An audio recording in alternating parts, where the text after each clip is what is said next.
Chapter 5, Food Law and Regulations. After studying this chapter, you will be able to explain the overview of food law, describe the structure of food law, and focus on regulations.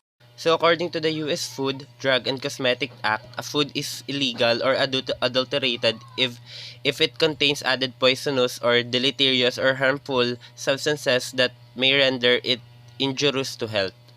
If it also contains a natural, poisonous, or deleterious substance which ordinarily renders it injurious to health.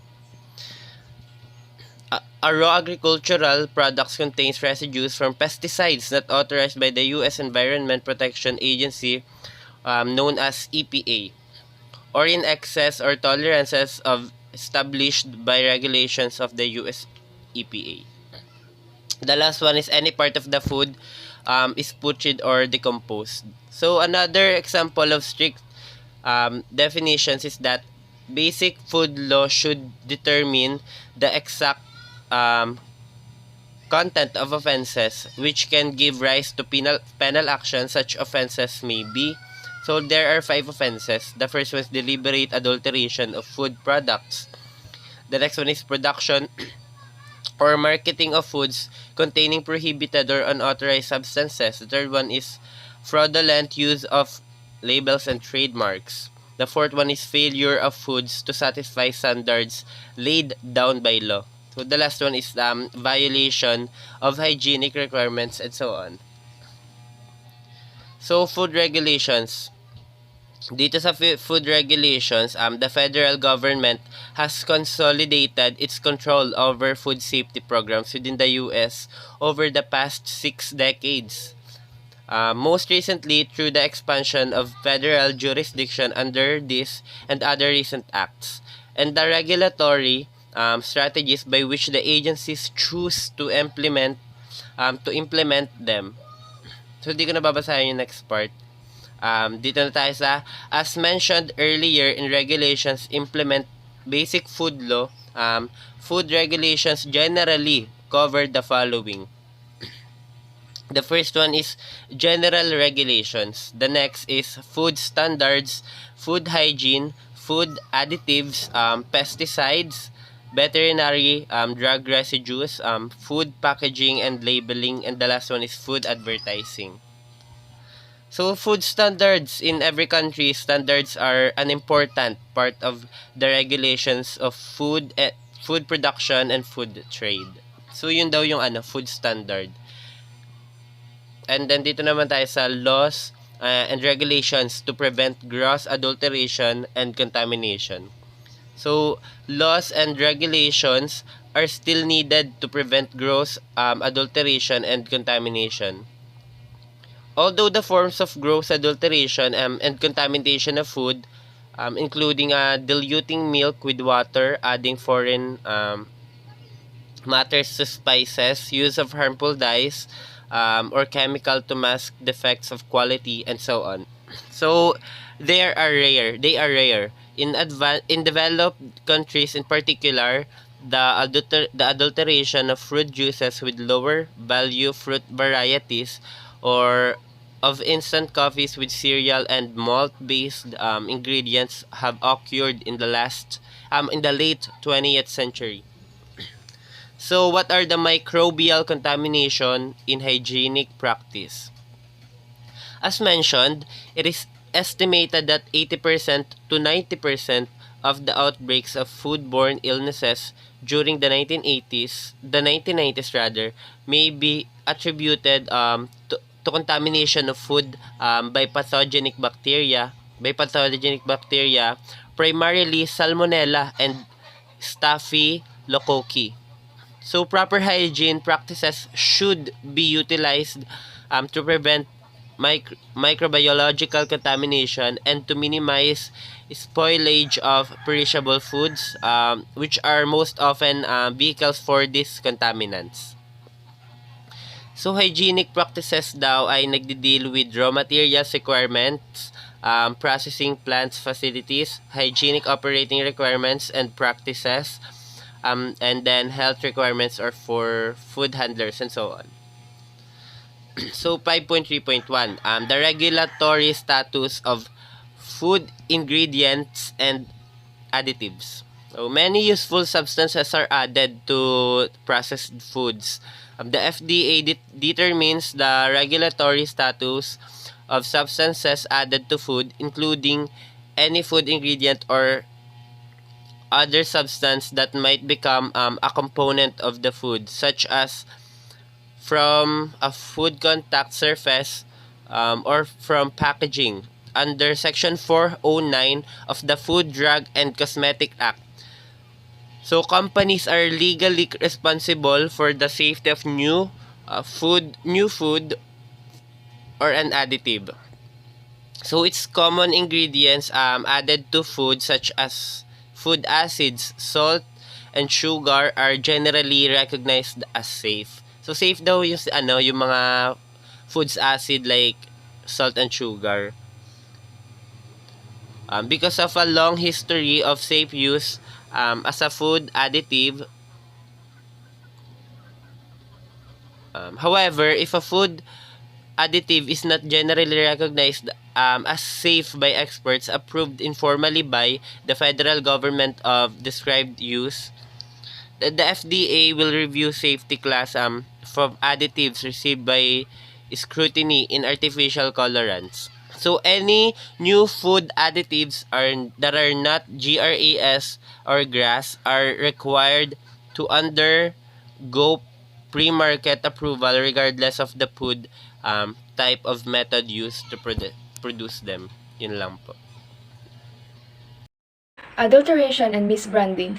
A food is adulterated if it bears or contains any added poisonous or deleterious substance that may render it injurious to health, pathogenic microorganisms included. Matatawag ang pagkain na adulterated kung ito ay nagtataglay o naglalaman ng anumang idinagdag na lason o nakakapinsalang sangkap na maaaring magdulot ng pinsala sa kalusugan, kasama ang mga pathogenic microorganism. Labag sa batas ang pagbebenta ng mga pagkaing nahaluan ng kung anong nakakasama sa kalusugan o mali ang tatak nito. At ang FDA ay may mga regulasyon upang pilitin ang pag-alis ng mga pagkain na nagdudulot ng panganib sa kalusugan ng pampubliko o sa publiko. Hindi kapaki-pakinabang o linlangin ang mga mamimili tungkol sa kalidad, dami o mabibiling katangian ng pagkain. Under the Food, Drug, and Cosmetic Act, Section 402, a food is also deemed adulterated if any valuable constituent has been omitted in whole or in part. Ibig sabihin, masasabing adulterated kapag ang anumang mahalagang sangkap ay tinanggal sa kabuuan o bahagi ng pagkain. Next is, any substance has been substituted in whole or in part. Ibig sabihin naman, ang anumang sangkap sa pagkain ay napalitan ng buo o may napalitang ilang bahagi nito. Next is the damage or inferiority has been concealed in any manner. Ang anumang pinsala o kababaan ng kalidad ng pagkain ay itinago sa anumang paraan. And any substance has been added so as to increase its bulk or weight or reduce its quality or strength or make it appear better or greater value than it is. Food is adulterated if it is unwholesome or otherwise unfit for consumption. Ang isang pagkain ay masasabing misbranded sa ilalim ng batas, Section 403, kung ang label nito ay mali o mapanlinlang sa anumang partikular na aspeto. To determine if a label is misleading, kapag isinasaalang-alang ng FDA ang mga representasyong ginawa tungkol sa label ng isang product. Nagmi-mislead ang isang label ng produkto kapag itinatago nito ang katotohanan o ang totoong mga inilagay sa isang produkto o kung paano ito ginawa. Its review emphasizes safety and may not pay as much attention to issues that would be called economic adulteration. These are commonly called genetically modified or the GMO. Yung GMO stands for genetically modified organism. Ibig sabihin, binabago yung DNA or yung gene ng animals or plants gamit ang technology natin para makakuha ng mas mataas at magandang kalidad ng produkto. Example nito is the yeast. Itinuring ng FDA ang mga genetic technique bilang isang proseso at hanggat ang mga pagkain ay hindi nagdudulot ng panganib sa ating kalusugan. Halimbawa nito ay yung mga unknown toxicity o yung mga unusual functionality from a change in the composition of food. Ito yung may mga tendency na kailangan ng approval. Anumang sangkap na magiging major new dietary component ng pagkain ay magkakaroon ng malawak na pagsusuri bago ang pag-aproba. Example nito is sucrose polyesters used as fat replacer. Numerous ingredients such as oil, starch, and sweeteners derived from genetically engineered plants are on the market. Foods from cloned animals have received approval because the animals do not contain foreign genes. Example ng cloned animals na need ng approval is goat, sheep, and many more. Food must be labeled truthfully and provide information that will not mislead consumers. Masasabing mali or misleading ang isang label kung ang pag-advertise ng produkto ay mali o iba ang mga material na ginamit or if it is offered for sale under the name of another food. Imitation of another food. If it is an imitation, then the label must contain in type, print size, and prominence the word imitation. Immediately before the name of the food, a food is an imitation if it lacks or is deficient in one or more characteristics considered to be important for the food. For example, low fat or vitamin content. Next is the misleading container. Yung mga containers na ginagamit or yung mga pinaglalagyan ng pagkain ay hindi pwede mabuo o punan ng kung anong kaakit-akit para lang makapanlin lang ng tao or mamimili. Improper package form. Kailangan yung package ay nagko-contain ng label.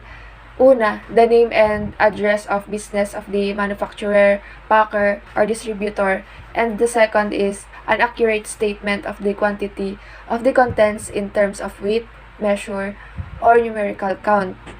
Lack of prominence of information on the label. Kung ang anumang salita, pahayag, o iba pang impormasyon ay kinakailangan na lumabas sa label, ito ay dapat nakitang-kita at nababasa. And it should be understood by ordinary individuals under customary conditions of purchase and use. Lack of representation as the definition and standard of identity. If the food has a standard or identity, it must conform to the compositional standards, ingredient statement, and be labeled in accordance with the standard. Lack of representation as to standards of quality and feel of container. It means tinutukoy nito yung mga pagkain na may standard identity na dapat ma-meet yung mga requirements kasi kung hindi ma-meet yung requirements, mamamarkahan ito na hindi natugunan ang mga kinakailangang requirements nito. Next is the lack of labels for food with no standard identity. Foods and beverage must contain the common or usual name of the food, beverage, and the common name of ingredients. Ingredients must be listed in decreasing order. In a beverage claiming to be a vegetable or fruit juice, the quantity of juice total percentage must be labeled prominently. Lack of representation for special dietary use. Label must contain information about vitamins, minerals, and dietary properties necessary to inform purchasers about the value of the product for such uses. List of artificial flavoring, artificial coloring, or chemical preservatives. Yung mga pagkain na may ganitong components must have them listed on the label. List of pesticide chemicals on raw agricultural commodities. Ito yung mga pagkain hilaw na produktong galing pa mismo sa lupa na ginamitan ng mga pesticides pagkatapos ng pag-aani. Dapat yung shipping container nito ay may nakalagay sa label kung ano yung name na ginamit na pesticide dito at kung anong function nun. Color additive list.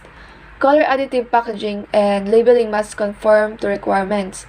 The most widely used dyes are red 40, yellow 5, and yellow 6, accounting for 90% of all dyes used. They contain carcinogens and may cause allergic reactions, so kailangan nakalagay din to sa label. Misleading nutrition information. Label must contain nutritional information as follows. Yung serving size is dapat naka-include din doon sa label. This must be expressed in a common household measure and by weight. Next is yung number of servings per container, total calories and calories from fat on a per serving basis. The amount of the following nutrients, macronutrients, total fat, saturated fat, trans-esterified fatty acids, total carbohydrate, complex, sugar, total dietary fiber, this is required, and soluble and insoluble fiber, optional, and total protein. Cholesterol, sodium, vitamins, and minerals, labeling of other constituents is permissible. The labeling is factual, not misleading. Prohibited by regulation. If a food has been fortified with added nutrients, this should be noted. The FDA may permit certain nutrients to be highlighted on the label if this will help consumers maintain healthy dietary practices. Kadalasan, nakikita natin yung mga ganitong nutritional information dun sa mga crackers na nabibili natin. Yun yung example nun. Or dun sa mga breads na naka-sealed, like gardenia. Sa mga drinks din, makikita natin yung mga ganito. Then, misleading nutrition levels and health-related claims. Express or implied claims on the label that characterize the level of nutrient or the relationship of any nutrients with a disease or health-related condition must comply with FDA guidelines. It may not state the absence of a nutrient unless the nutrient is usually present in the food or in a food which substitutes for the food in question. And the nutrient level or health-related claims are permitted by the FDA on the basis of a finding that such a statement would assist consumers to maintain healthy dietary practices. Claims for foods containing cholesterol must not contain fat or saturated fat in an amount that could increase the risk of disease or a health-related conditions unless the cholesterol level is substantially less than normally present in the food. Cholesterol is not normally present in the food practices. The amount of saturated and total fat in the product must be noticeable and close to the cholesterol claim on the label. Next is, hindi pinahihintulutang i-claim na ang isang pagkain ay mataas sa dietary fiber maliban kung ito ay mababa sa total fat. Ang total fat ay dapat nakitang-kita sa label. Ito yung kadalasang napapansin natin dun sa likod ng packaging. If a claim is forbidden by rule or if the FDA believes that the claim is deceptive or nagmi-mislead in light of the level of another nutrient in the product, it may not be made. Next is, if a food contains a nutrient at a level that raises the risk of a diet-related illness or a health-related condition in the general population, the food must prominently display the statement, see nutrition information for content. Kapag naman ang scientific organization of the United States government ay nag-release ng authoritative statement about the nutrient claims for which there are no rules may be made, kailangan ng claims of approval. An implied claim made within a brand name may be made following a petition to FDA for its use. Claim cannot be misleading. Masasabi ding misleading ang isang product kapag may mga kakulangan ng wastong paglalabel ng mga substance na nagdudulot ng allergen reaction. Ang karaniwang pangalan ng bawat isa sa mga pangunahing allergen ng pagkain na nilalaman ng produkto ay kinakailangan na mailagay doon sa label.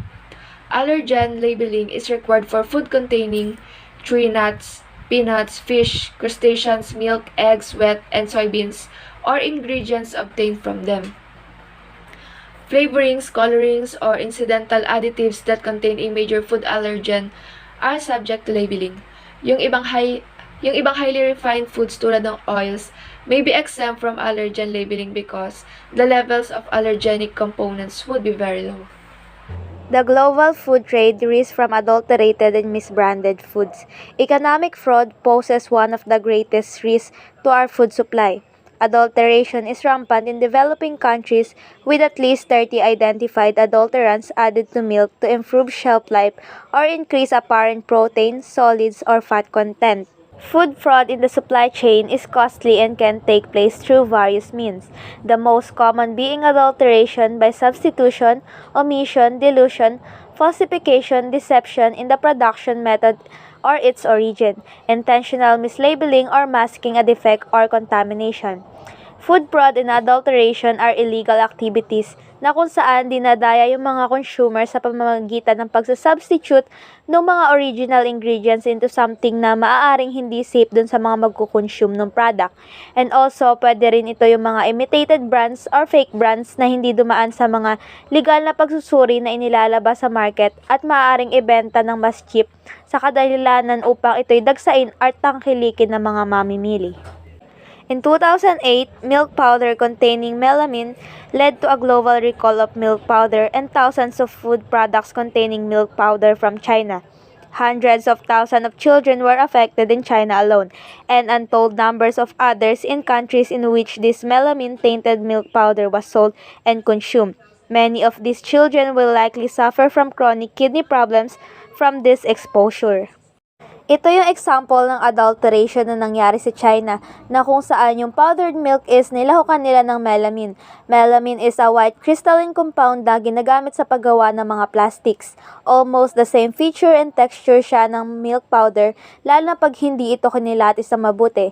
So, na-hospitalize nga yung mga nakakonsume nitong tainted milk powder na ito, and mas worse yung nangyari sa iba kasi nagkaroon sila ng chronic kidney problems. This disastrous failure of our food safety finally focused worldwide attention on the problem of intentional contamination in which the motivation is economic fraud. Several provisions of the FSMA are directed at economic fraud, in the sense that this is a form of intentional contamination that can potentially cause serious adverse health consequences or death. However, addressing this form of insidious and clever adulteration in a preventive measure program is difficult. The FDA recognizes this dilemma and has characterized itself as a global agency that must prepare itself to regulate in an environment in which product safety and quality know no borders. So, dahil nga dun sa melamine issue na nangyari sa China, ito yung naging way para mabigyang pansin yung illegal activities na nagkakos ng harmful effects sa mga tao. Mas naghigpit yung mga organizations regarding food safety para ma-ensure na ligtas yung mga pagkain na tinitake ng mga tao. The FDA should build criminal cases against companies engaged in economic fraud and prosecute such cases vigorously. This would provide a strategy for keeping adulterated ingredients out of the food supply. Industry self-policing with market sanction is critical for curtailing economic fraud and often brings fraud to the attention of governmental authorities. Marapat lamang na magkaroon ng legal actions regarding doon sa mga illegal activities such as fraud and adulteration. Dapat maging liable yung mga companies na sangkot sa mga illegal activities na ito. Dapat lamang naharapin ng mga ito yung mga compensations and consequences ng illegal na ginagawa nila. Sa ganitong paraan, maiwasan yung mga illegal products na madala sa market dahil sa masusing paghihigpit. Provisions in the FSMA requires companies to track the immediate source of an ingredient and then track the ingredient into the production lots in which it is used. This information will help the company as well as the FDA to locate foods affected by a recall if ingredients are deemed to be unsafe or if other problems arise with the product. The FSMA, which stands for the Food Safety Modernization Act, is nare-required nito na yung mga companies na malaman yung mga origin and source ng mga ingredients, pati na rin yung mga process na pinagdaanan ng mga ito bago madala sa production. So, mahalaga ito para madaling malocate, halimbawa na lamang kung may contamination na nangyari para maiwasan itong mas lumala pa. Still, because multiple parties are involved along the supply chain for the manufacture and distribution of food containing multiple components from multiple sources, and with increasing number of transfers of companies between parties in different countries, opportunities for adulteration are widespread for each party farther down the distribution chain. The FDA lacks the expertise in forensic investigation and analytical capacity to scratch the surface of this problem, but passing the burden to companies is irresponsible since companies, particularly smaller ones, often have few resources for this activity. Dahil nga maraming parties yung involved sa food chain, from manufacturing, processing, distribution, and production, challenge sa FDA na matrack yung source ng mga illegal activities, lalo na't kulang sa expertise regarding sa forensic investigation ng FDA. Reason why the FDA is seeking assistance from the private sector regarding traceability system and will likely be issuing guidance in this area. The FDA has required registration of food facilities for the past 10 years under provision of the Bioterrorism Act of 2002 and has incorporated these requirements into the FSMA. The registration requirements cover both domestic and foreign producers and directly affects over 700,000 entities as of this writing. Kaya naman isinabatas ang mandatory registration sa FDA ng mga processed goods para ma-ensure na ligtas at dumaan sa legal na proseso yung mga goods na inilalabas sa market.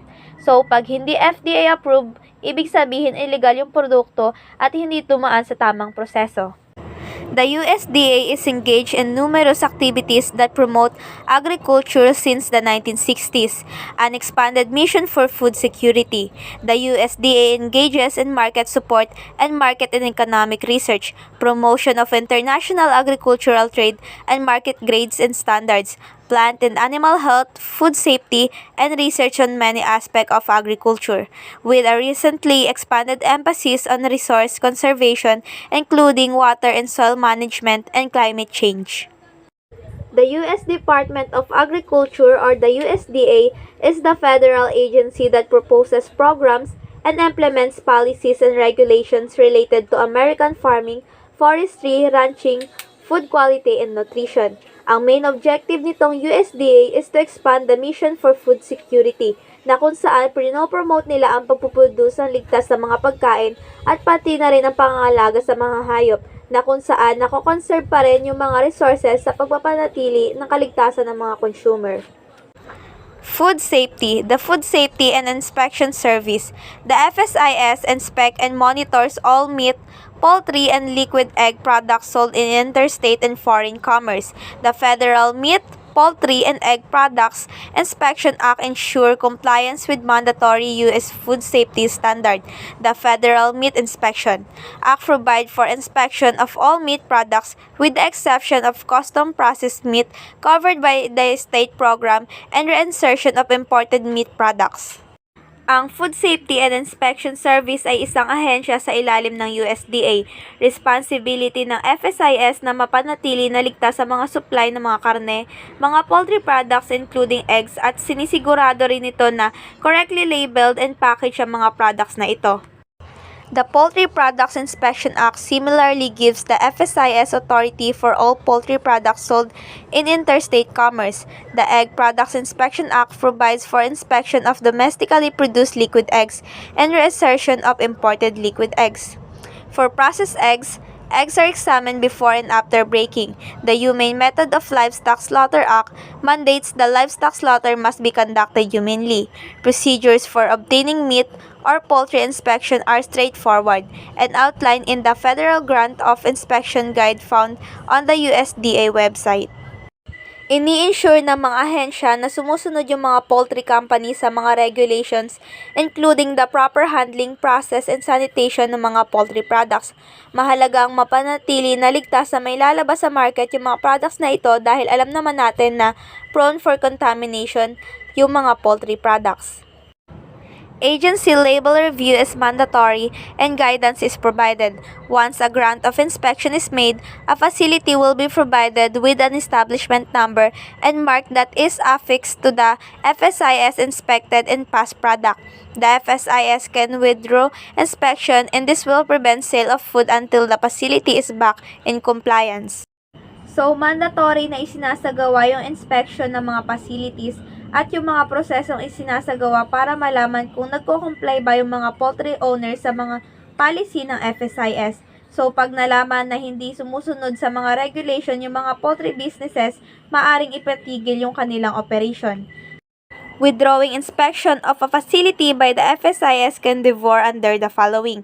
First, an establishment produce and ship adulterated products. So, mga illegal na produkto yung inilalabas ng business or company. Sunod is An establishment did not have or maintain a HACCP plan. So, maaaring hindi nakakapag-comply yung business sa HACCP plan, maaaring improper yung disposal nila ng sewage na maaaring mag-cause ng sakit or makasira sa kalikasan. Next is, an establishment did not have or maintain sanitation SOP. So, hindi sumusunod sa proper sanitation yung business. Next, an establishment did not maintain sanitary conditions. Next, an establishment did not collect and analyze samples of Escherichia coli biotype 1 and record results as required. An establishment did not comply with Salmonella SPP performance standards. An establishment did not slaughter or handle livestock humanly. So, improper yung handling and pagkakatay ng mga meat products. An establishment operator, officer, employee, or agent assaulted, threatened to assault, intimidated, or interfered with an FSIS program employee. So, yung establishment operator, officer, or any other employee is nagkaroon ng pananakot sa FSIS program employee. Maaari siguro upang dayain yung mga data na nire-required ng FSIS. And lastly, a recipient of inspection or anyone responsibly connected to the recipient is unfit to engage in any business requiring inspection. So, maaaring yung magsasagawa ng inspection ay may connection or related dun sa business. Food Safety, the Animal and Plant Health Inspection Service. The Animal and Plant Health Inspection Service, or the APIS, is in charge with protecting the health of agricultural animals and plants, regulating genetically engineered organisms, administering the Animal Welfare Act, and managing certain wildlife activities. One of the most important roles of the APIS plays is to guard against the introduction of agricultural insects, pests and disease into domestic food production. The APIS plays a role in import inspection and manages quarantine program for animals and plants, including emergency protocols to manage and eradicate an outbreak conducted in conjunction with state and international partners. Responsibilidad ng ahensya na ito ang kaligtasan ng mga hayop at halaman na pangunahing pinagkukunan ng pagkain. Sila yung responsible sa pag-inspect para malaman kung infected ba yung mga hayop sa mga nakakahawang sakit na maaaring makasama sa mga tao pag nakain. Responsibilidad din nilang mabigyan ng proper response regarding dun sa mga pesteng sumisira ng mga halaman. International Trade, Marketing and Regulatory Program. The USDA has number of marketing and regulatory programs to promote and facilitate domestic and international marketing of U.S. agricultural products. USDA employees are actively involved in setting national and international market and trade standard for agricultural products. These include health and care of animals and plants, import requirements and harmonization of international standards to encourage global trade, and a number of market promotion programs. So, main goal ng marketing and regulatory programs is to ensure na nakakasunod sa USDA standard and requirements yung mga businesses under food industry. Agricultural Marketing Service. The Agricultural Marketing Service, or the AMS, provides quality grade standards, grading programs, certification, audit and accreditation programs, and laboratory analysis and approval, and equipment review as part of a voluntary program to promote trade and promote quality to customer domestically and internationally. Companies pay for these services. The USDA quality grade marks are seen in the marketplace for beef, lamb, chicken, turkey, dairy products, and eggs. The grading service is used by wholesalers. The Agricultural Marketing Service administers programs that create domestic and international marketing opportunities for U.S. producers of food, fiber, and specialty crops. AMS also provides the agriculture industry with valuable services to ensure the quality and availability of wholesome food for consumers across the country and the world. Country of Origin Labeling or COOL. Ito din yung pinagmulan ng the Tariff Act. So, country of origin labeling is a retail-level requirement that manufacturers provide country of origin on packaged foods. Under this mandatory provides consumers with notification about the geographic origin of foods they buy, program, and voluntarily on other items. This label is required for muscle cut and ground meats like beef, veal, pork, lamb, goat, and chicken. Wild and farm-raised fish and shellfish, fresh and frozen fruits and vegetables, like peanuts, pecans, and macadamia nuts, and also ginseng. So, sa madaling salita, ang COOL po ay isang mandatory labeling that requires retailer like grocery stores and supermarkets to provide the product's origin information. Since mandatory nga to, hindi to pwedeng mawala. Kasi ito yung nagbibigay sa mga consumers ng kaalaman about sa lugar or bansang pinagmulan ng mga pagkain na kanilang binibili. So, this label is required for muscle cut and ground meats po. So, again, ang purpose po ng COOL is to notify the customers with information regarding the source of certain foods. Bukod sa makikita mo kasi dito kung saan ba nanggagaling ito, dito rin natin malalaman kung ito ba ay farm-raised, slaughtered in the US, and etc. So, next, organic foods. So, the USDA manages one of the most widely recognized organic programs in the world. The USDA and Washington, Oregon, and California states are international leaders in the development of organic food requirement and over a period of years have led efforts to build a comprehensive organic certification program for foods, consumer products, and fabrics. So the USDA defines organic as a labeling term signifying that the food or other agricultural product has been produced using approved methods that integrate cultural, biological, and mechanical practices that foster cycling of resources, promote ecological balance, and conserve biodiversity. Use of synthetic fertilizers, prohibited pesticides, sewage sludge, irrigation, and genetic engineering is prohibited. So, ano naman ang organic food? Ang organic foods are grown by using organic fertilizers such as organic urea or cow manure or yung dumi ng baka. Ang urea naman po, kung di nyo matatanong, ay isa po siyang low-cost nitrogen fertilizer form. So, may pit nga po na ipinagbabawal ang paggamit ng mga synthetic fertilizers na tulad ng mga nabanggit kanina like pesticides.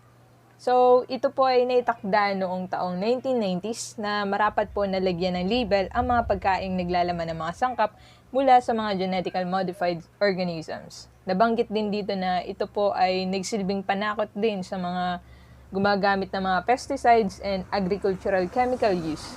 So, ang National Organic Program, sila po ang nagre-regulate ng lahat ng produkto na certified sa US na naaayon sa USDA standards. So, sa pamamagitan po yun ng organic certifiers. So, may seal po yun. At ito po ay matatagpuan sa iba't ibang pagkain sa buong mundo. So, ang USDA ay nagsasagawa po ng mga investigation kung ito ba ay sumusunod sa ipinatupad na tamang pamamaraan at proseso upang makasigurado na ito po ay certified organic at naglalaman ng 95% or more organic content. So, next naman po is Environmental Protection Agency programs. So, the United States Environmental Protection Agency, or EPA, regulates many aspects of agricultural and food production, including fertilizer and pesticides, herbicide, usage, discharge of solid, liquid, and gaseous materials into water and air, management of solid waste and transport, storage, and disposal of hazardous materials, and environmental management of concentrated animal feeding establishments. Many of these programs are managed by complicated permitting processes along with compliance with industry-specific discharge requirements. So, ang EPA po ay isang agency sa United States under federal government. Meron po silang mission to protect human and environmental health. Ang EPA po ay nangangasiwa sa ilang programa that intended to promote energy efficiency, environmental stewardship, sustainable growth, air and water quality, and of course, pollution prevention. Kaya pag pumunta ka po halimbawa sa Canada, Greenland, or United States, hindi tayo mangangamba na baka magka-diarrhea once na uminom tayo sa tap water nila. Kasi ito mga bansang ito lang naman po ay isa sa mga may safe tap water at yun po ay dahil sa pangangasiwa ng EPA. So, next po is the Food Safety Modernization Act. In the past decade, the jurisdiction of the US FDA has been greatly expanded through new provisions of the FSMA and the incorporation within it of some of the earlier provisions in PL 107188, the Public Health Security and Bioterrorism Preparedness and Response Act of 2002, or the Bioterrorism Act, requiring registration of food processing facilities. Prior notice to the agency for imported foods and ingredients entering the U.S. New provisions for traceability and delegation to the FDA of a new authority to administratively detain food. So ito naman po ay nilagdaan bilang isang batas na naglalayong protektahan ng kalusugan pampubliko ng mas effective sa pamamagitan po ng pagpapalakas ng food safety system. So, ang FSMA, nakafocus naman po sila on preventing food safety problems before they occur and recognizes the importance of strong foodborne illness and outbreak surveillance system. Section 101, or Inspections of Records. The FDA can request in writing that a company provide records about any food that it reasonably believes is adulterated or any other article of food that reasonably believes is likely to be affected in a similar manner. The FDA would use the information it finds to determine if there is a reasonable probability that the use of or exposure to an article of food and any article of food that the Secretary reasonably believes is likely to be affected in a similar manner will cause serious adverse health consequences on death to humans or animals. This applies to all records relating to the manufacture, processing, packing, distribution, receipt holding, or importation of any potential effect for in paper or electronic format wherever they may be located. So, under Section 101, Inspection of Records, sinasabi dito na may kakayanan ang FDA na mag-request sa pamamagitan ng pagsulat sa isang company na magbigay ng record about sa anumang pagkain na pinaniniwalaang ito ay adulterated. So, ang impormasyon na makikita ng FDA maaaring magamit nila para matukoy kung may posibilidad na ang paggamit o pag-expose ng isang artikulo ng pagkain ay posibleng magdulot ng masamang epekto sa kalusugan o kamatayan sa tao o hayop. So, halimbawa po dito ay, kunyari, yung isang kilalang food chain. So, napag-suspect sila na meron silang mga product na adulterated. So, ang FDA po, pwede silang mag-request sa pamamagitan ng pagsulat para maibigay sa kanila yung record. At itong record na makukuha po nila, ito yung pwede nilang pag-aralan at gamitin na impormasyon para mapatunayan kung totoo bang adulterated yung product na yun or hindi. Yun lang po. Thank you. And I will now discuss the Section 102, or the registration of food facilities. So, yung pagre-register ng mga food facilities, very required. So, dapat nire-renew din siya every even year. So, kailangan ito para mas mabilis na ma-monitor and ma-identify yung mga high-risk na products. So, sa US or kahit saan naman, required talaga na dapat yung food facilities is nakaregister or may permit.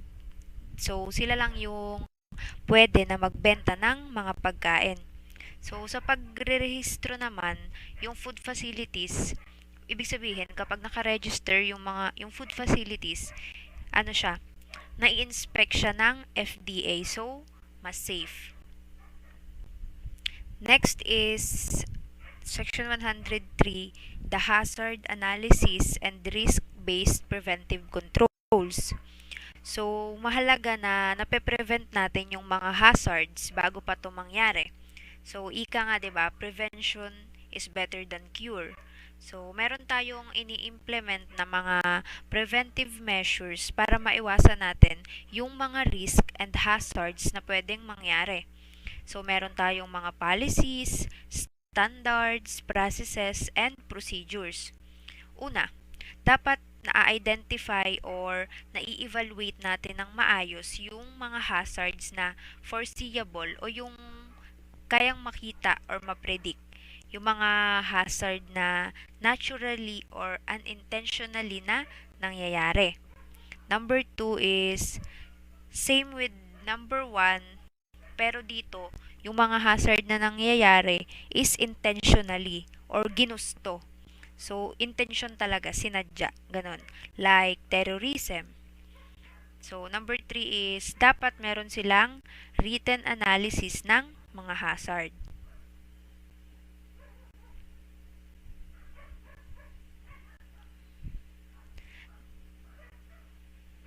So, next is Section 105, the standards for produce safety. So, in this provision, FDA have science-based minimum standards para mas safe yung production at pag-harvest ng mga raw fruits and vegetables.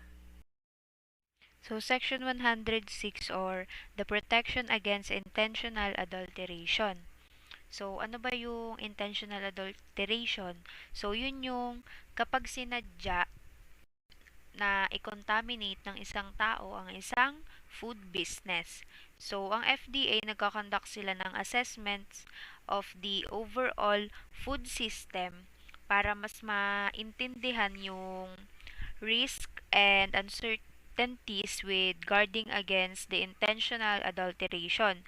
So, they also determine the types of science-based mitigation strategies para mas maprotektahan yung adulteration of the food. Next is Section 107 or the authority to collect fees. So, ang FDA may karapatan or authority sila na maningil kapag may i-inspect ulit silang facilities. Siguro kasi 'di ba, nung una hindi nakapasa ang isang food business, hindi nakapasa yung isang food business kapag sa unang inspection. So, ang gagawin, magpapaulit sila para makapag sila operate. So, 'yun. Pag nagpaulit sila ng inspection sa FDA, pwede na silang singilin kasi 'yun. So, yung sisingilin sa kanila is yung total kung gaano katagal yung ginawang inspection ng FDA dun sa kanilang facilities. Next is the National Agriculture and Food Defense Strategies. So, in this provision naman, they develop recovery plans para makapagpatuloy pa din yung production ng mga pagkain, yung agriculture or yung mga kalakalan. So, pagkatapos ng isang disaster, kasama dito yung pagsasagawa ng mga plano na merong long-term effect. Andyan yung pagsasagawa ng area na naapektuhan para makapag-operate ulit. So, yun, syempre, yung ibang lugar kapag after ng disaster nasisira. So yun, iaayos ulit nila para makapag-produce ng mga pagkain. Next is Section 111 or the sanitary transportation of the food. So as we all know naman, isa sa pag-transport ng food ang pinaka-iniingatan kasi pwedeng makontaminate yung pagkain. So ang ginagawa ng FDA, nagkakonduct sila ng iba't ibang study para malaman nila yung mga kailangan pa para sa safe na delivery ng mga pagkain lalo na sa mga rural communities. So, yun, nakakabuo sila ng rules and processes for safe and sanitary delivery. So, yun, di ba alam naman natin na madaling ang makontaminate ang pagkain, lalo na kung ililipat-lipat mo pa yan.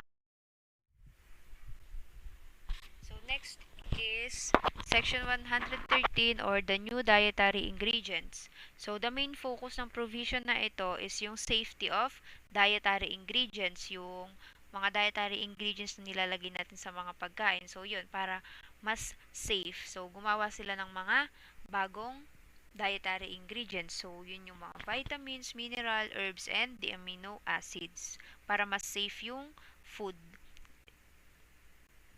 So, next is the requirement for guidance relating to post-harvest processing of the raw oysters. So, some individuals gusto nilang ipatigil or iban yung pagbebenta ng mga hilaw na shellfish.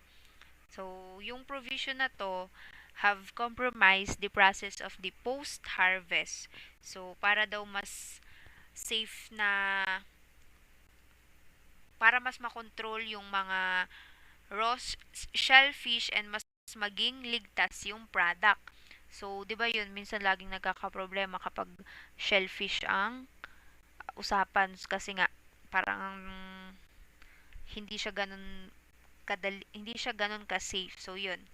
So, nangyayari naman 'yun both domestic and foreign producers. So, yung pinakang appropriate na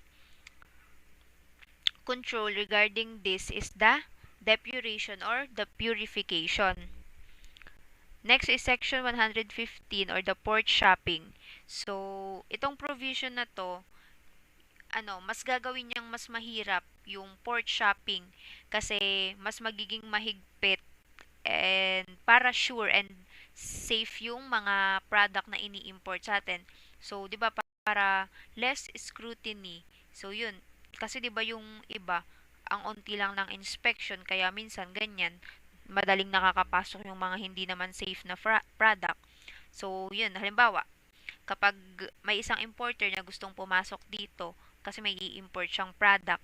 So, hindi siya tinanggap ng isang port kasi nga hindi siguro siya pumasa dun sa standards. So, ang gagawin syempre ng importer, lilipat yan ng ibang port para makapasok.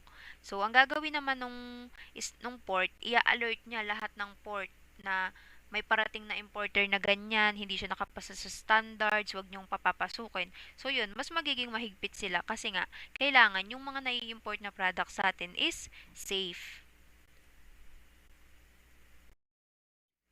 So, next is Section 201 or the targeting of inspection resources for the domestic facilities, foreign facilities, and ports of entry annual report. So, the emphasis of the inspections will be upon high-risk facilities and products based upon the following factors. First, we should know the safety risk of the food, compliance history of a facility including recalls, foodborne illness outbreaks, and food safety violations, rigor and effectiveness of the facility's hazard analysis and preventive control plans.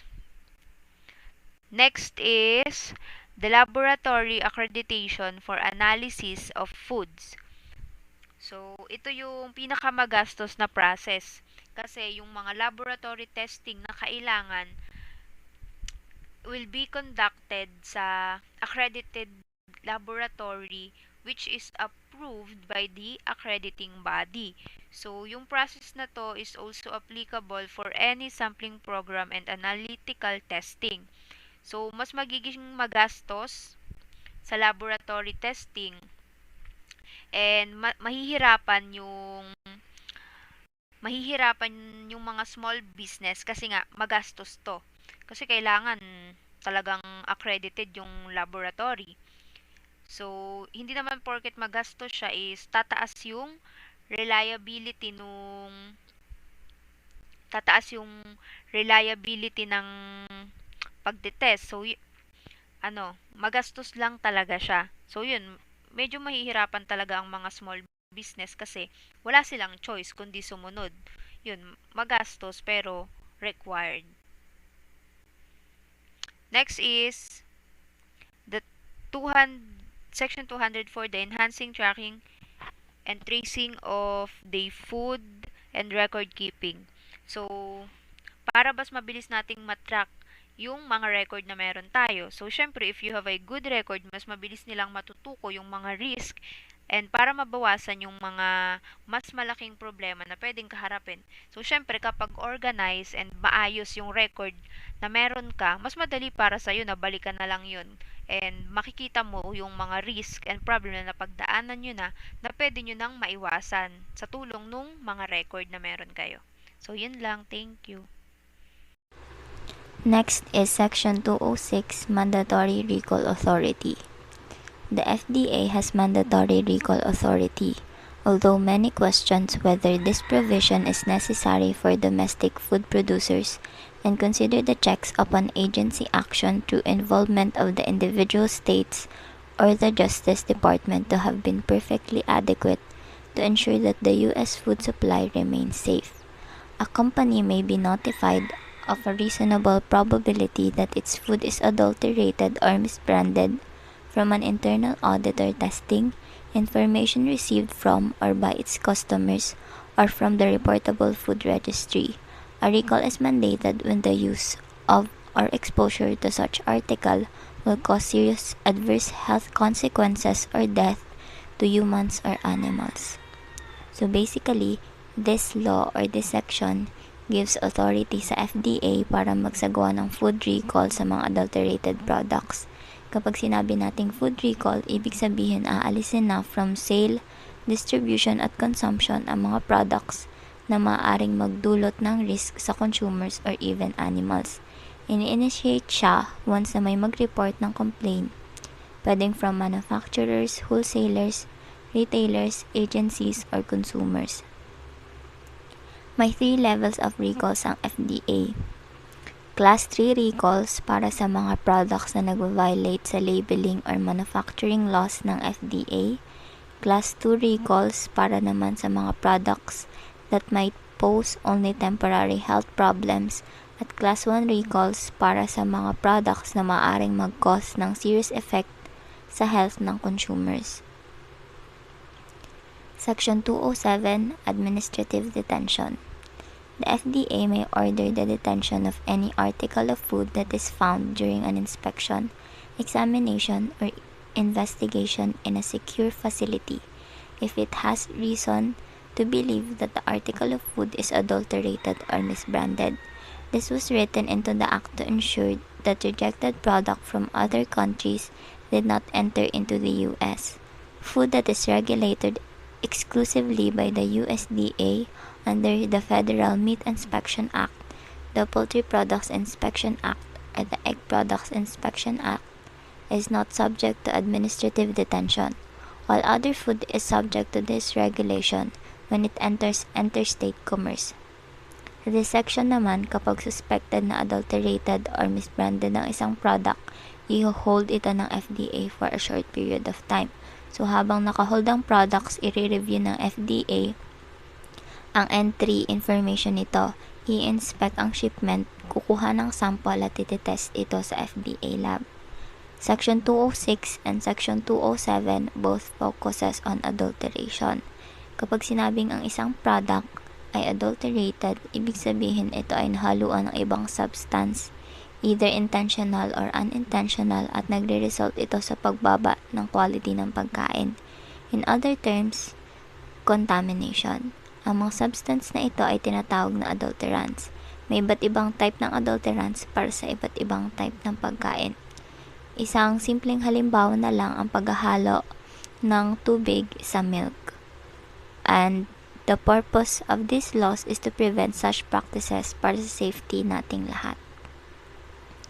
Section 208, Decontamination and Disposal Standards and Plans.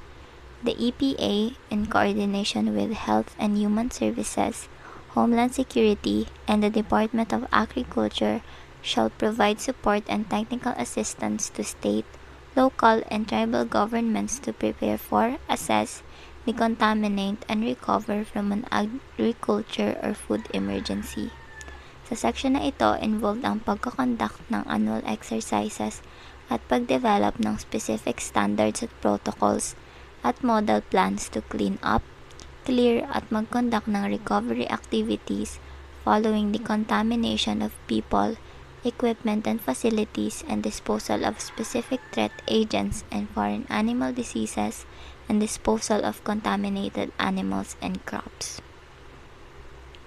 Section 211. Improving the Reportable Food Registry.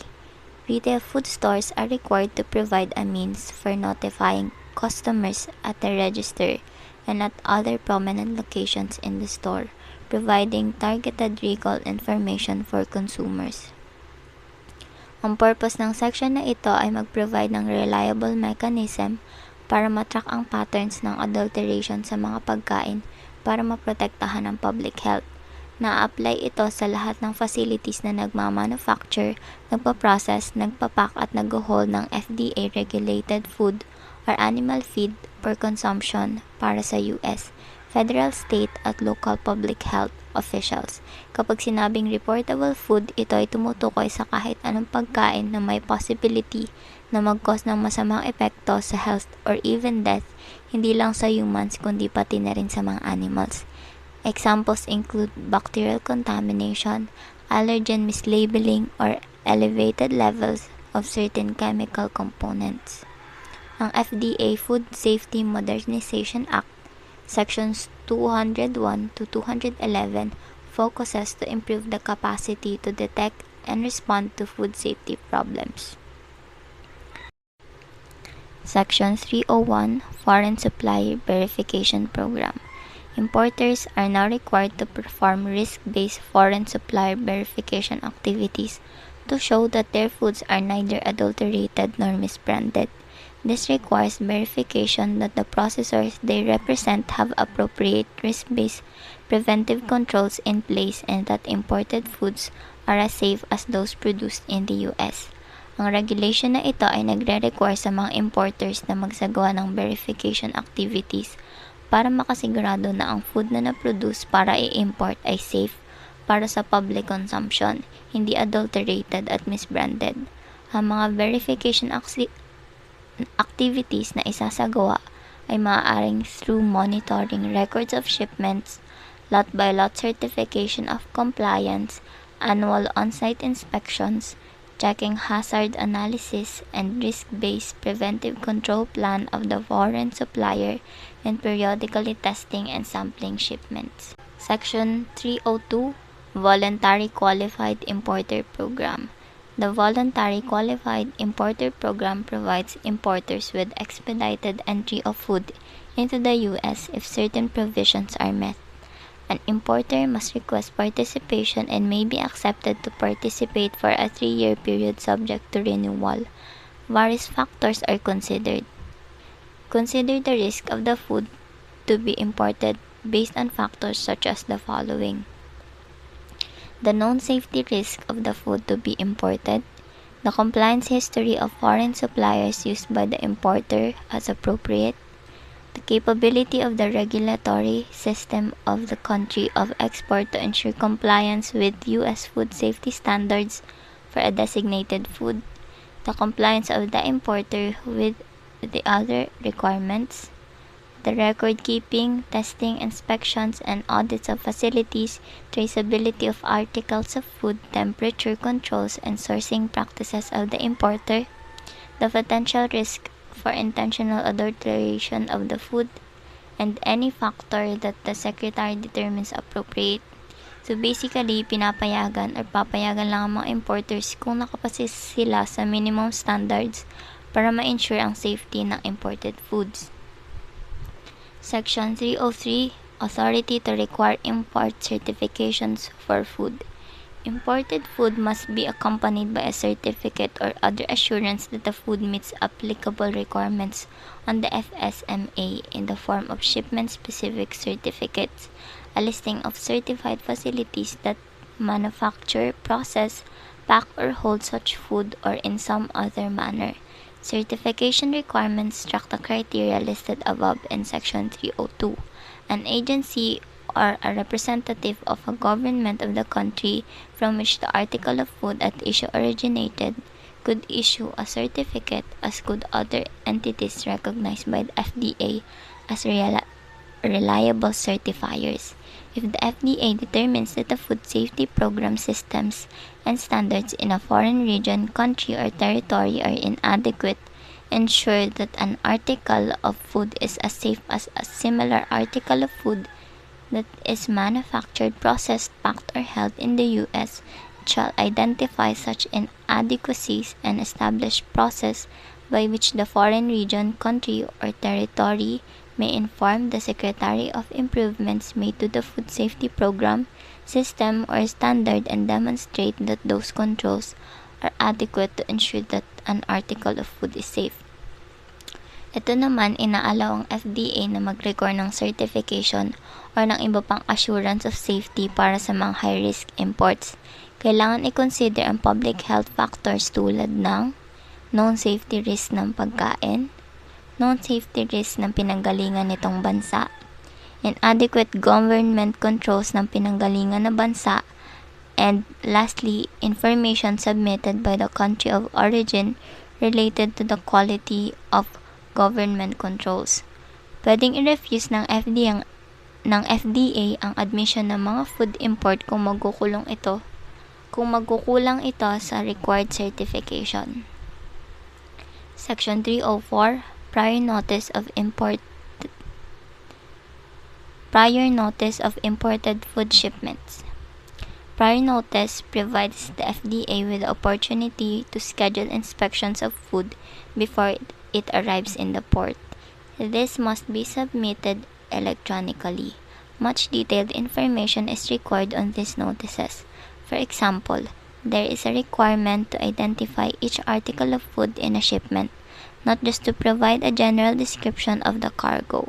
Failure to comply with prior notice provisions, including reporting the name of any country to which food or animal feed within the shipment has been denied entry, could lead to bars to further shipments.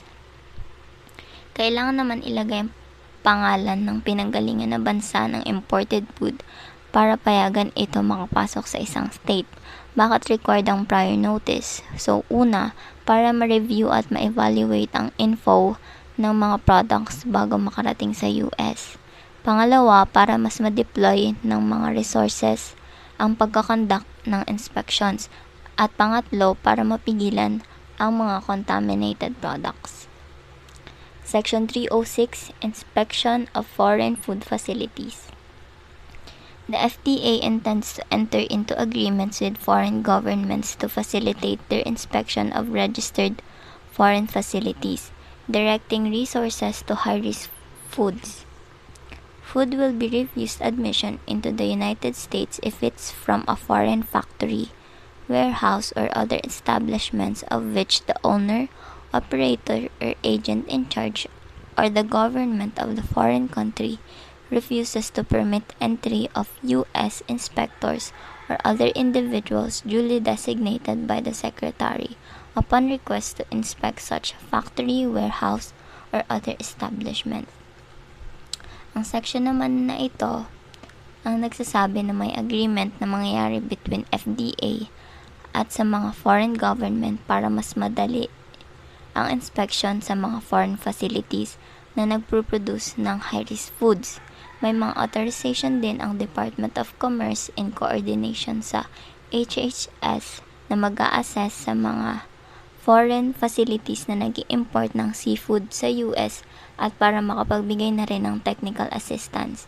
Siyempre, posible na hindi makapasok ang certain products sa US kung hindi sila makakapasa sa permit inspection. Section 307, Accreditation of Third-Party Auditors. The FDA is developing a process for accreditation of third-party food safety auditors because they lack the resources to conduct the mandated inspections. Kapag sinabi nating food safety auditors or audit agent, ito ay nagre-refer sa isang tao na empleyado o agent ng isang accredited na third-party na auditor. Qualified siya na gumawa ng food safety audits on behalf sa accredited third-party auditor. This auditor is required to be recognized by an accreditation body, which is an authority that performs accreditation of third-party auditors and will most likely be an agency of a foreign government. Dinadirect ang FDA na i-recognize ang mga accreditation bodies sa accredited third party para ma-certify na ang mga foreign food facilities at foods ay sumusunod sa US food safety standards. Ang accredited third-party certification program ay voluntary program kung saan nare-recognize ng FDA ang mga accreditation bodies na may responsibility na mag-accredit sa third-party certification bodies. Ang certification bodies naman ang magko-conduct ng food safety audits at mag-i-issue ng certifications ng foreign food facilities. Section 308, Foreign Offices of the FDA. The FDA is intent upon establishing foreign offices to provide assistance to the appropriate governmental entities to improve the safety of exported food, including directly conducting risk-based inspections of foreign food facilities and supporting foreign government inspection programs. Ang Food Safety Modernization Act ang nagdadirect sa foreign offices ng FDA para i-assist ang mga government ng iba't ibang mga bansa sa pag-ensure ng safety ng foods at other FDA-regulated products, mag-conduct ng risk-based inspection at suportahan ang mga inspections na ito ng foreign government. Ang foreign offices ng FDA ang nagpa-participate sa sumusunod na activities na related sa food safety. First is to build relationships, conduct inspections and investigations, collect samples, manage recalls, gather and assess information, and educate. Section 402, Employee Protections. Companies that produce, distribute, transport, or sell food may not discharge an employee or otherwise discriminate against an employee with respect to compensation, terms, conditions, or privileges of employment because the employee, whether at the employee's initiative or in the ordinary course of employment, provided cause to be provided or is about to provide or cause to be provided to the employer, the federal government, or the Attorney General of a state information relating to any violation or any act or omission the employer reasonably believes to be a violation of any provision of this act. Mga proteksyon ng empleyado.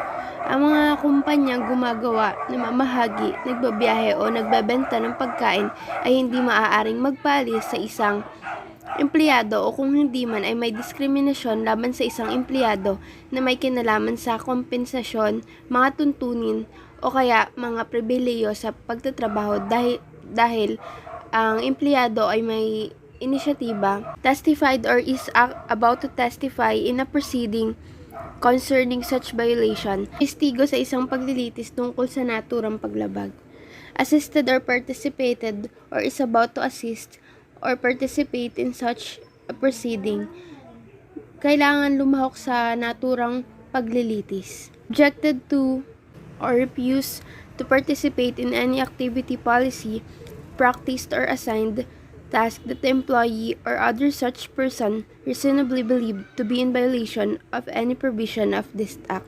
Mutol or tumanggi na lumahok sa anumang aktibidad, patakaran, kasanayan o itinalaga, gawain na makatwirang pinaniniwalaan ng empleyado na lumabag sa anumang probisyon ng batas na ito. Ang isang tao na naniniwala na siya ay na-discharge o kung hindi man ay may diskriminasyon laban ay maaaring magsampa ng reklamo sa Secretary of Labor na nagsasaad ng hindi patas na paglabas o diskriminasyon at pagtukoy sa taong responsable at isang pagsisiyasat ay magpapatuloy na may natuklasan sa loob ng 60 na araw at isang hulig utos sa 120 days. An employer must show by clear and convincing evidence that it would have otherwise taken the same unfavorable personal action against the employee if the finding is in favor of the employee. Relief necessary to make the employee whole can be granted, including injunctive relief and compensatory damages, including reinstatement with the same seniority status that the employee would have had but for the discharge of discrimination. Dapat ipakita ng isang employer na sa pamamagitan ng malinaw at nakakakumbinsi na ebidensya na kung hindi man ay gumawa ito ng parehong hindi ka nais-nais na aksyon ng mga employee laban sa empleyado. Kung ang natuklasan ay pabor sa empleyado, ang kaluwagan ay kinakailangan upang maging buo ang empleyado ay maaring ipagkaloob, kabilang ang injunctive relief at compensatory damages, kabilang ang reinstatement na may parehong seniority status na sana ay magkaroon ng empleyado, ngunit para sa pagtanggal o diskriminasyon, ang halaga ay back pay na may interes at kabayaran para sa anumang espesyal na pinsalang natamo bilang resulta ng paglabas o diskriminasyon, kabilang ang mga gastos sa paglilitis, bayad sa ekspertong saksi at makatwirang at bayad sa abogado. Sa kabaliktaran, ang mga parusa para sa isang masamang hangarin na paghabol ay makatwirang bayad sa attorney, nahihigit sa $1,000 na babayaran ng nagrereklamo.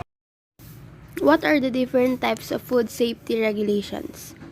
Ang food safety ay ang pag-aalaga, paghahanda at pagtatago ng mga pagkain sa paraan na hindi ito makukontamina ng mga mikrobyo. Ito ay mahalaga upang maiwasan ang mga sakit na makukuha sa maruming pagkain, pati na rin ang food poisoning. May mga iba't ibang uri ng paraan upang mapanatili ang food safety. Number 1, ugaliing maghugas ng kamay bago humawak ng pagkain. 2. Kailangan ng lugar kung saan ipeprepara ang pagkain ay malinis. Ito ay dapat malayo sa mga bagay na hindi kasangkapan sa pagluluto. Number 3. Ugaliing ilagay sa refrigerator upang mapreserba ng maayos ang mga pagkain. 4. Kinakailangan na malinis ang mga bagay na gagamitin sa pagluluto. 5. Paghiwalayin ang mga raw na mga meat sa mga gulay at sa mga ready-made na pagkain. May iba't ibang uri ng food safety regulations. Though there is no set rule for the differentiating between the different types of food safety regulations, although there are ways of breaking them down, categorizing such regulations by imports, distribution, and food service is one way to do it, and will cover many different issues. No matter which division in food regulations is being discussed, the goal of all rules and laws is the same: to keep the food supply safe and stop the foodborne illness. Depending on the division, multiple agencies could have a hand in enforcing food safety issues. Bagamat walang nakatakdang tuntunin para sa pagkakaiba sa pagitan ng iba't ibang uri ng mga regulasyon sa kaligtasan ng pagkain, bagamat may mga paraan upang masira ang mga ito. Ang pagkakategorya ng mga naturang regulasyon sa pamamagitan ng pag-import, pamamahagi at serbisyo ng pagkain ay isang paraan para gawin ito. At sasaklawin ng maraming iba't ibang issue, kahit anong dibisyon sa mga regulasyon sa pagkain ang tinatalakay, ang layunin na lahat ng mga tuntunin at batas ay pareho, upang panatilihing ligtas ang supply ng pagkain at titigil ang sakit na dala ng pagkain. Depende sa dibisyon, maraming ahensya ang maaaring magkaroon ukol sa pagpapatupad ng mga issues sa kaligtasan ng pagkain.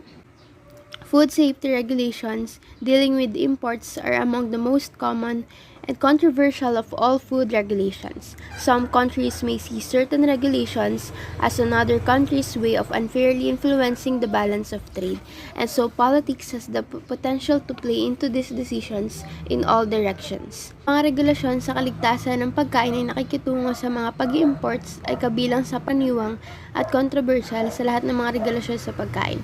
Maaring makita ng ilang bansa ang ilang mga regulasyon bilang paraan ng ibang bansa sa hindi patas na pag-impluwensya sa balanse ng kalakalan, at sa gayon na may potensyal ang politika na maglaro sa mga desisyong ito sa lahat ng direksyon. Ang pamahamahagi na kinabibilangan ng pagproseso ay isang pangkaraniwang lugar kung saan nakatuon ang mga regulasyon sa kaligtasan ng pagkain. Lalo na mahalaga na ihinto ang foodborne disease sa antas na ito dahil lang sa napakalaki na potensyal ng epekto. Ang kontaminadong pagkain sa antas na ito ay maaaring kumalat sa buong bansa, maraming bansa o maging sa mundo. Kung hindi ligtas, kakailanganin ng isang malaking pagsisikap sa pagpapabalik. Ito ay kadalasang napakamahal at depende sa sakit, ay maaaring maging lubhang mapanganib para sa maraming tao. Kasama sa mga regulasyon ng mga bagay tulad ng sanitasyon ng pagkain, ang mga hakbang na nilalayong ihinto ang cross-contamination, ito rin ay karaniwang responsibilidad ng isang pambansang departamento ng agrikultura. Ang mga regulasyon sa pagkain na nakatuon sa serbisyo ng pagkain ay may kinalaman sa paghahandle ng pagkain at mga pamantayan sa kaligtasan ng mga ito. Maaaring kabilang dito ang kung paano lutuin yung mga karne sa isang tiyak na init o hindi bababa sa pagbibigay sa mga mamimili ng sapat na babala. Tinitiyak na ang mga salad bar ay mananatiling sa isang tiyak na temperatura at iba pang mga naturang hakbang sa kaligtasan. Kasama rin dito ang mga hakbang tulad ng pagtiyak ng mga empleyado ay nagsasagawa ng mabuting kalinisan at posibleng magsuot ng mga hairnet na para sa paghanda sa pagkain para safe ito. Tinitingnan din ng mga regulasyong ito ang pangkalahatang kalinisan ng isang lugar na paghahanda at pagsiserve ng mga pagkain. Karaniwan itong pinangangasiwaan ng isang estado o lokal na departamento ng kalusugan. Ang kagawaran ng kalusugan or Department of Health, ang ahensyang ito ang nangunguna sa pangangalaga sa kapakanang pangkalusugan ng mamamayan ng bansang Pilipinas.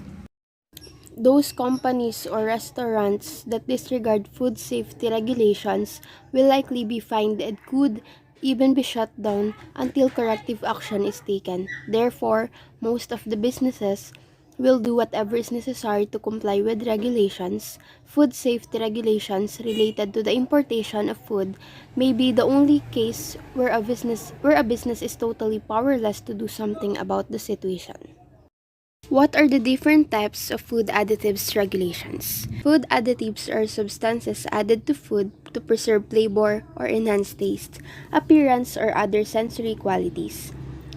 Some additives have been used for centuries as part of an effort to preserve food, for example, vinegar, pickling, salt, salting, smoking, sugar crystallization, etc.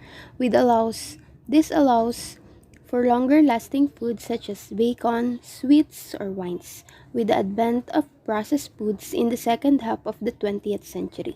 Many additives have been introduced of both natural and artificial origin.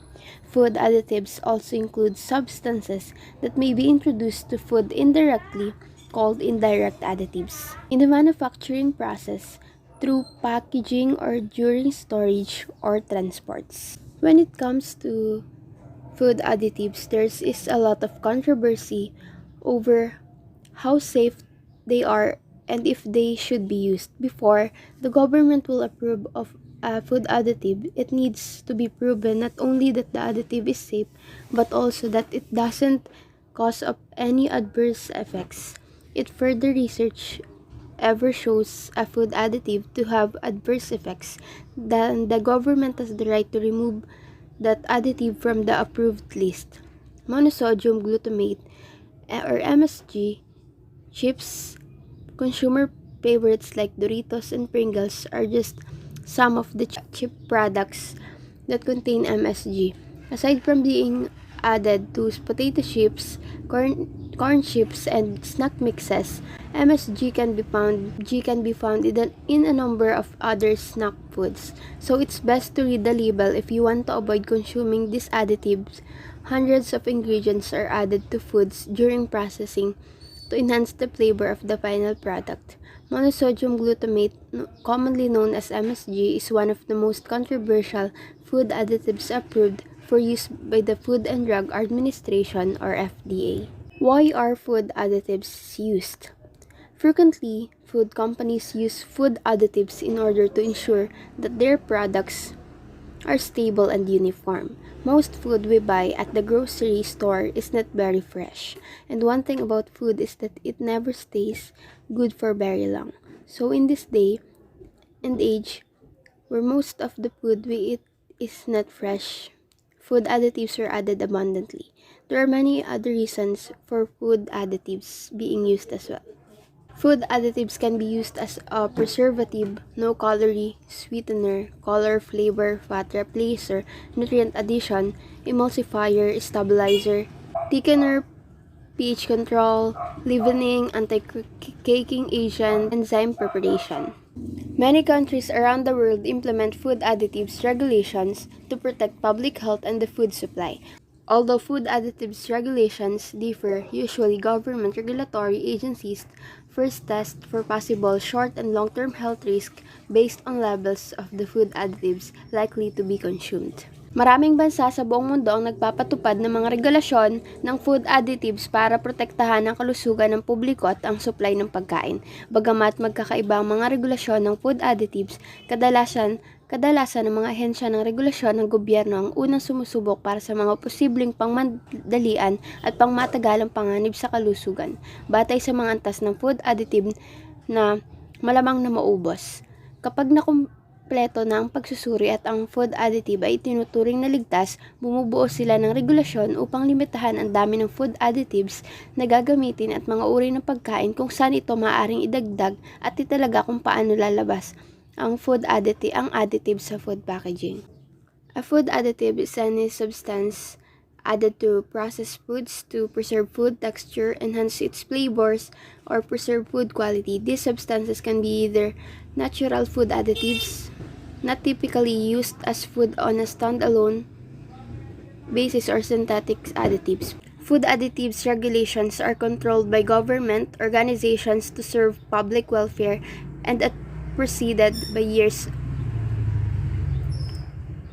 of testing to determine any health risk or toxicity of food additive may present. If an additive is harmful at levels only well above what a consumer might reasonably consume, it may still be deemed safe at low levels typically consumed. Ang food additive ay anumang substance na idinadagdag sa mga naprosesong pagkain upang mapanatili yung texture ng pagkain, mapuhusay yung lasa nito, o mapanatili yung kalidad ng pagkain. Ang mga substance na ito ay maaaring maging natural na food additives na hindi karaniwang ginagamit bilang pagkain sa isang synthetic additives. Ang mga regulasyon ng food additives ay kinokontrol ng mga organisasyon ng gobyerno upang magsilbi sa pampublikong kapakanan na susundan ng mga taon ng pagsubok upang matukoy ang anumang mga panganib sa kalusugan na maaring ipakita ng food additive.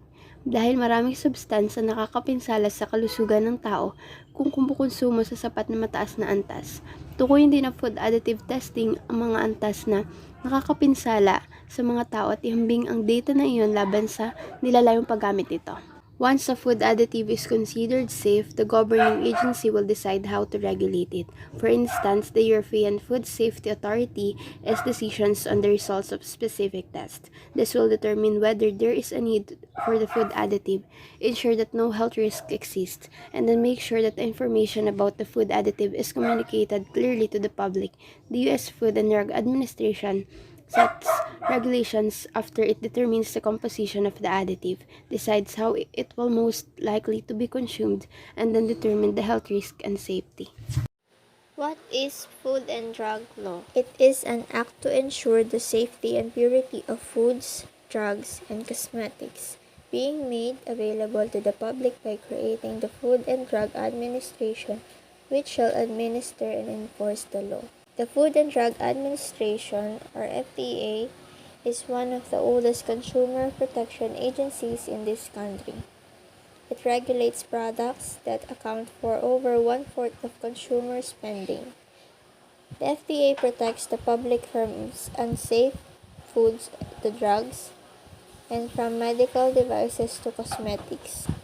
FDA also protects the rights and safety of patients in clinical trials of new medical products and monitors the promotional activities of drug and device manufacturers. To summarize, the Food and Drug Law defines its internal organization and its powers, functions, and duties, which are provide for the collection of samples of food, drug, and cosmetics for analysis and inspection, establish analytical data to serve as basis for the preparation of food, drug, and cosmetic standards, issue certificates of compliance with technical requirements to serve as basis for the issuance of license, etc.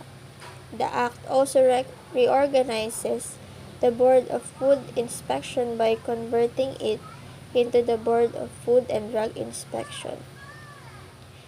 Furthermore, it provides for prohibited acts and penalties, food standards, tolerances for poisonous ingredients in food, certification of drugs, general administration matters, regulation-making powers of the Secretary of Health, hearings and institutional of criminal action, imports and exports food, drugs and cosmetics, etc.